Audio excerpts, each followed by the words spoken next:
You ever take a walk and just know the air is different? Not colder, not warmer, just charged? That's how it started for me. And if you'd told me one quiet sunset stroll would turn into a mess that'd put half the town on edge and the rest of the country glued to their screens, I'd have laughed in your face. But that's what happened. See, I'm Ella Jameson, retired professor, widow, and stubborn as hell when I have to be. And Titan, my late wife's old war dog, is the only reason any of this went down the way it did. You could say we'd both been trained to stand our ground, just in very different ways. Santa Barbara at dusk. You ever seen it? The kind of sky that makes you forget, just for a second, all the small-town nonsense that sits like fog in your bones. I'd clipped Titan's leash, taken that salt breeze rolling off the Pacific, let my fingers brush Camille's dog tags at my throat, and just walk. Or at least, that's how it should have gone.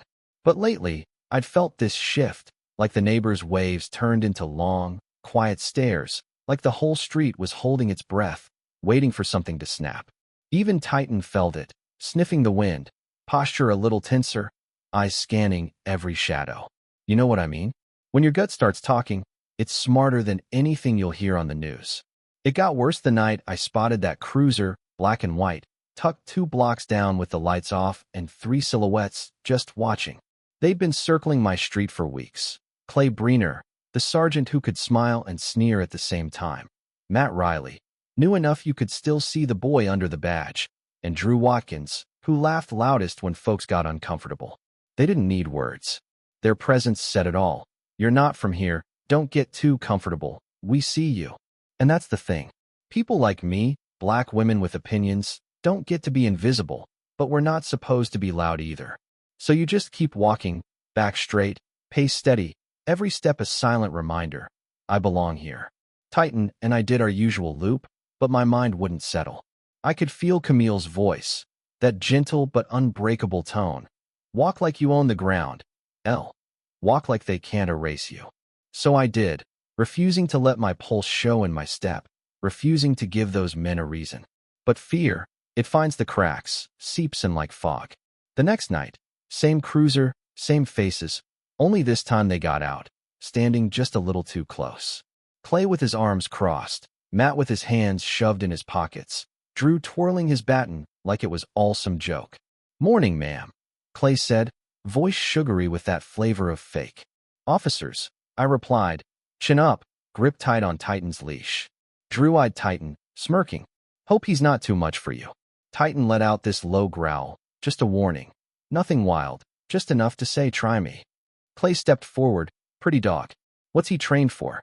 I looked him dead in the eye. "He's trained to protect. And to recognize danger."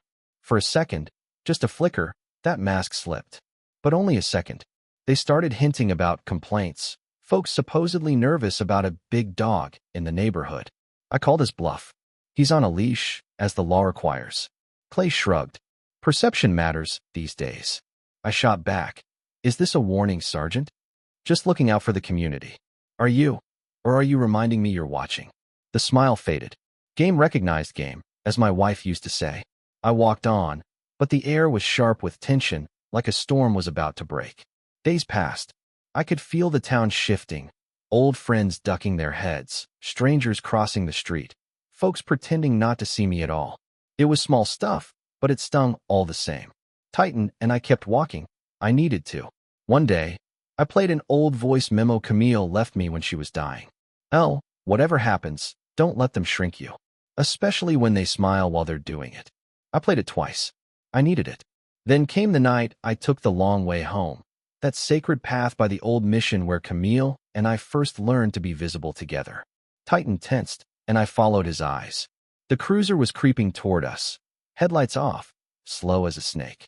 The officers got out, Clay, Drew, and Matt hanging back, watching like kids at a zoo. Clay smiled. "Evening, Miss Jameson. Beautiful night, isn't it?" I didn't flinch. "You're not here to talk about the weather. Just making sure everyone feels safe." "Are you?" "Because I don't." Drew started circling, eyes on the tags at my throat. "Mind if I see that chain?" I said, "They're not yours to see." He reached out anyway, and that was it. I said one word, "Guard." Titan moved like lightning, all muscle and loyalty, putting himself between me and them. No barking, no lunging, Just a silent, growling wall. Drew staggered back, shock written plain as day. Clay's hand went to his gun. Call him off. I didn't budge. He hasn't touched you. Clay's act was slipping. This isn't going to end well for you. I said, you're right. It won't. Not for you. And then, here's the twist no one saw coming. A faint buzzing overhead, just at the edge of hearing. Some teenage kid, Jordan Ellis, was flying his drone, testing out a new camera, and caught everything.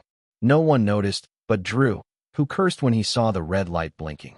I gave Titan the command, and we walked right past those men like they were nothing but shadows.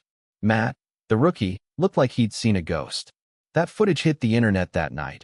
Raw, unedited, just the facts.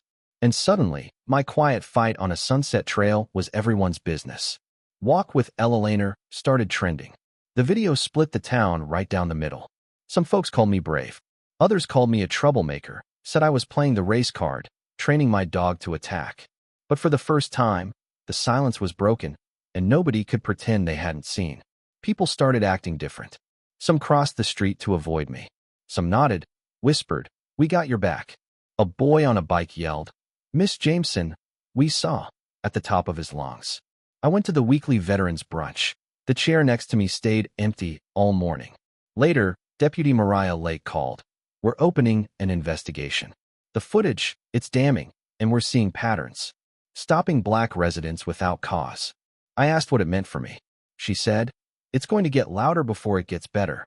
That night, someone spray-painted liar on my mailbox. The next morning, a bouquet of yellow tulips on my porch. No note. At the store, Mr. Halverson told me, "You shouldn't have talked back." I said, "So I should let them corner me?" He shrugged. "Sometimes things look worse than they are." I said, "Sometimes they're exactly what they look like. People just don't want to call them by name." A young mom grabbed my arm outside. "My daughter thinks you're a hero." I just wanted to walk my dog in peace. Then the ADA, Layla Carson, called. "We need you to testify." I said, "I've been questioned my whole life." "Let them come." The courthouse was colder than I'd expected, every marble tile echoing doubt, every eye waiting for me to trip. Titan wasn't allowed inside, but I could feel his presence, steady, loyal. On the stand, I told the truth. How the peace in my neighborhood had been chipped away, how Titan was trained not for violence but for loyalty, how I refused to shrink even as those officers closed in. When the defense tried to twist my words, I held my ground. If telling the truth sounds exaggerated, you haven't been listening long enough. The verdict, guilty on all counts. No one cheered. No one clapped. Clay stared ahead. Drew looked away. Matt clenched his hands, shame in his eyes. I walked outside, and Titan was there. I knelt down, pressed my forehead to his. We did it. We held the line. In that moment, with the world split behind me, I finally felt free. Look, I didn't set out to be a symbol. I just wanted my evening walk, my memories, my space to breathe.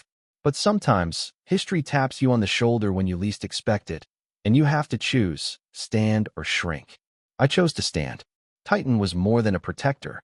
He was Camille's last gift, a dog who followed hearts, not just commands. After the verdict, Santa Barbara was never the same. Some neighbors kept their distance. Some strangers nodded in solidarity. The real split wasn't loud. It was in who kept their eyes open and who chose to look away. I didn't try to win them all over. I didn't want applause. I just wanted the truth to be seen, even if it made people uncomfortable. The lesson here? Power doesn't always wear a uniform, and bravery doesn't always roar. Sometimes it just keeps walking. The quiet, stubborn kind of courage, that's what changes things, even when nobody is clapping. So, you, watching this, where in your life are you being called to stand your ground? Maybe it's at work, maybe it's in your own neighborhood, maybe it's speaking up for someone else who can't. Dignity isn't something you're given. It's something you claim, every day, in ways big and small. So, if this story moved you, made you think, made you mad, don't just watch. Say something. Share your truth. Because voices like mine, they're not meant to be quiet. What would you have done? Where's your line? Let's talk about it.